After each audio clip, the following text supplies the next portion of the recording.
Inside the chilly morgue, Mortician Bush is arranging the appearance of a corpse. This time, the victim is a beautiful girl in a red dress who seems to be accustomed to death. He looked at the body calmly and prepared to clean the wounds. Just at that moment, the girl suddenly opened her eyes. She looked confused as to where she was faced with such a bizarre situation. Bush remained calm. He told the girl that this was a funeral home. She was already dead. Of course, the girl didn't believe it. She was still talking and breathing. How could she be dead? However, what happened next left the girl in a daze and confusion. It was an ordinary elementary school teacher, Bush told Anna. Her case was not an isolated one. Many of the dead who were sent to the funeral home do not believe they're dead. That's because they still have a hold on this world. Their souls don't want to leave. After that, Bush showed him his death certificate. A doctor signed it. She had died in a car accident 8 hours earlier. Anna finally remembered last night. She and her boyfriend, Paul, had a big fight at the restaurant. She was driving home alone with a lot of anger. It was raining heavily. There was a white car behind her. Honking frantically, she tried to overtake it, distraught, and tried to avoid the white car. Her car accidentally crashed into a truck carrying steel pipes. She passed out in the accident. Despite this, Anna still doesn't believe she's dead. Maybe she was just in a deep coma, and the doctors misdiagnosed her. She tried to struggle to get up. She found she couldn't move her body at all. Bush began to stitch up the wound on her forehead, and it was horrified to discover that she felt no pain at all. Was she really dead? Just then, the doorbell rang outside the house. Bush suddenly took out a tube of injection and injected it into Inez. By the second before, she had lost consciousness. Anna heard Bush complain in a trance. "Your mother is early." She was Anna's mother. Looking at the pale remains of her daughter, she was unfortunate. She and Bush agreed on a date for his burial and left after her mother left. Anna gradually woke up from her slumber. She found that she could move again, so she struggled to get off the morgue.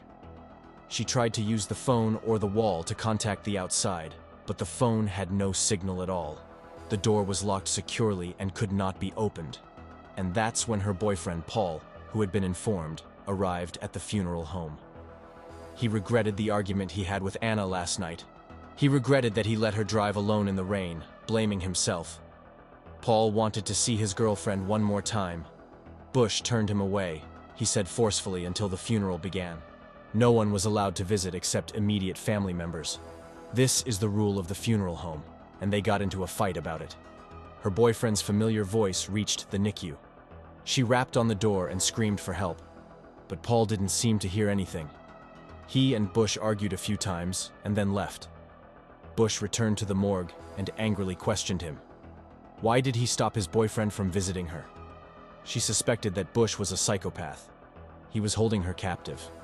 When her former mother came to visit, Bush had deliberately injected her with ecstasy. He went to such lengths to prevent people from communicating with her. He obviously had a secret. When confronted by Anna Bush, he explained that he had only injected her with a muscle relaxant. It was a drug that prevented her from losing her composure so that he could continue with his grooming. As for Paul, it's best if they don't see each other again. It turned out that only Bush could see in his soul. It was his unique personal gift, but in Paul's eyes, it was just a fantastic corpse. He looked at her, only to add to the sadness. After that, Bush locked the door and left. After Bush left, Anna found the body of an older woman in the corner. She was dry, and then her eyes were hollow. She was lying motionless in the morgue. That's what a corpse should look like, and she was nothing like this woman. How could she be dead? And it was determined to get out of here. She found a pair of scissors and held them in her hand, waiting. Soon, Bush came back. She waited for him to approach and erased the scissors and stabbed him. Bush easily dodged her and took the opportunity to run to the door. She found that the door was automatically locked. There was no way to open the door without a key, and his escape lane failed. Bush brought Anna clothes. Her mother had prepared them for her and stole the keys from Bush's jacket pocket. She waited for him to drive away and hurriedly took out the key and tried to open the door. She tried several keys in a row, but they didn't open. She also broke a key because she was too nervous. Bush's car was driven far enough to find out that it was out of gas. When he finished filling up the gas tank and paid for it, he accidentally found the keys missing from his pocket. Bush immediately felt that the situation was not correct. He immediately drove back. When Anna finally opened the door from the morgue on the first floor to the first floor, she just saw Bush's car had arrived at the door. Panicked, she ran down the stairs to the second floor to hide in a room on the second floor and found a phone and called her boyfriend, Paul. But the signal was still wrong. Paul could not hear what Anna was saying. He also thought he was missing his girlfriend too much and hallucinating. So he just hung up the phone. It turns out that since Anna's accident, Paul has been experiencing similar hallucinations, and his phone call failed to reach her boyfriend. Instead, she was discovered by Bush. Bush quickly approached the second floor. He again advised Anna that there was nothing wrong with accepting death. Some people are bored with life. They waste their time. They are a waste of air and food. They wake up and go through the motions of life. What's the point of that? Anna seemed convinced by his words. Lately, her life had been dull. She didn't seem to be interested in anything. Even with Paul, her boyfriend of many years, she had lost her patience to make an AC a reality. Bush took her to the window and made her look in the mirror, and noticed in the mirror that she had dark circles under her eyes. She had deep, sunken eyes. Her skin was pale. She had no vitality at all. She looked like a terrible corpse now, and it was finally relieved of her doubts. She accepted the fact that she was dead. She bowed her head. She let out a deep sigh. Her warm breath instantly condensed into a watery mist on the cold mirror. Bush's face turned pale. He quietly wiped the fog away with his handkerchief. When Anna wasn't looking, this scene was just seen by a young boy passing by the window. The boy's name was Jack. He was a student in his class. The next day, Jack met Paul, who came to the school to sort out Anna's things. He told him what had happened last night. He claimed he saw a teacher wearing a long red dress standing by the window on the second floor of the funeral home. Paul immediately remembered that his girlfriend was indeed wearing a red dress the night of the accident, so he rushed to the funeral home. This time, Paul ignored Bush. He barged right in as he searched for his girlfriend. He called out her name. But by now, Anna had given up. She didn't respond at all. Bush threatened Paul to leave. Otherwise, he would call the police.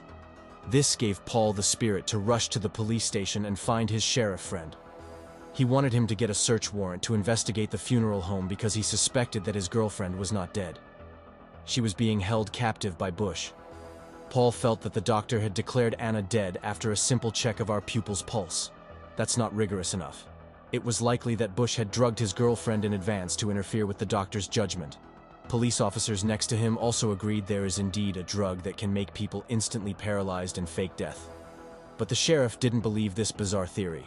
Bush was the only mortician in town. He has never had a problem without sufficient evidence. The police had no right to search the funeral home. And at his funeral tomorrow, the sheriff thought the call could verify when he attended the funeral. Paul had no choice but to follow this advice at this point. Anna had completely believed Bush's words. She stopped struggling. Bush dressed her and put on her makeup. He prepared her to be buried most beautifully. Anna told Bush with some sadness. Her biggest regret now is that she didn't marry Paul. In fact, she'd always loved Paul very much, but she never said it out loud for fear of being heard. Hearing Anna's words, Bush seemed to be moved by compassion. He opened the door of the morgue. He said he was willing to let her go. Anna staggered out the door in a trance. She saw a group of older women dressed in strange clothes surrounding her. They were speaking with words on their lips. It was as if they were exorcising evil spirits. Her boyfriend, Paul, and her mother just stood by and watched indifferently, and suddenly realized that she had been pronounced dead. How could she return to the world of the living? She looked at the door with fear. She began to back away timidly. She finally gave up her chance to escape. Bush said in a mocking voice, "You all say you're scared of death, but the truth is you're more scared of life." The next day, the funeral was scheduled. Bush put Anna in the casket. He was about to give her another injection. Anna suddenly asked. She wanted to see her one last time. Bush granted her wish. Anna found that she was as beautiful in the mirror as she had been before she was born. So she sighed with relief.